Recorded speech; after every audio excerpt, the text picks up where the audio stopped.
दक्षिण के भाजपा शासित राज्य कर्नाटक में विपक्ष द्वारा मुख्यमंत्री बीएस येदियुरप्पा के बेटे को लेकर लगातार भ्रष्टाचार के आरोप लगाए जा रहे हैं।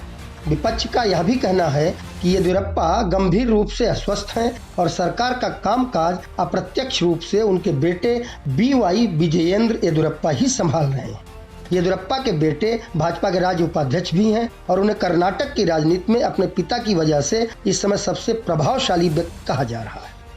विपक्ष के नेता सिद्धारमैया ने पिछले दिनों ही कर्नाटक विधानसभा में मुख्यमंत्री के खिलाफ आरोप लगाए थे, तब उन्हें येदियुरप्पा ने आधारहीन करार दिया और कांग्रेस नेता को आरोपों को साबित करने की चुनौती भी दी थी। दूसरी ओर सिद्धारमैया ने येदियुरप्पा के बेटे, दामाद और पोते के खिलाफ लगे भ्रष्टाचार और रिश्वत के आरोपों पर प्रधानमंत्री नरेंद्र मोदी, गृह मंत्री अमित शाह और भाजपा अध्यक्ष जेपी नड्डा की चुप्पी पर भी सवाल उठाए। यह मामला बेंगलुरु में 662 करोड़ रुपए की लागत से बने एक अपार्टमेंट के निर्माण से जुड़ा हुआ था। तो क्या तत्कालीन समय में कर्नाटक राज्य एक राजनीतिक संकट के दौर से गुजर रहा है? यदि वास्तव में कर्नाटक के मुख्यमंत्री बीएस येदियुरप्पा भारी अस्वस्थ हैं और येदियुरप्पा के बेटे और भाजपा के राज्य उपाध्यक्ष बीवाई विजयेंद्र येदियुरप्पा कर्नाटक के अप्रत्यक्ष मुख्यमंत्री बन गए हैं, तो यह स्थिति न तो लोकतांत्रिक है न ही जनहितकारी है।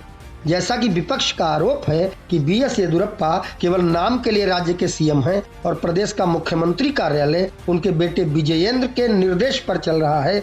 यदि ऐसा है तो यह सर्वथा अनुचित कहा जाएगा। विरोधियों की माने तो येदियुरप्पा अल्जाइमर अर्थात स्मृति हानि के लक्षणों को प्रदर्शित कर रहे हैं। नतीजतन वह कई बार अपनी पार्टी के विधायकों और नेताओं को पहचानने में भी असमर्थ हो जाते हैं।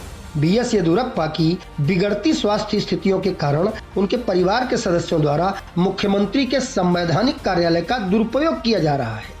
बीजेपी के नेता भी इन सभी मुद्दों से वाकिफ हैं, लेकिन येदियुरप्पा के कद और कर्नाटक में पार्टी बनाने के लिए दशकों तक किए गए उनके सराहनीय काम के कारण वे इसे बर्दाश्त कर रहे हैं।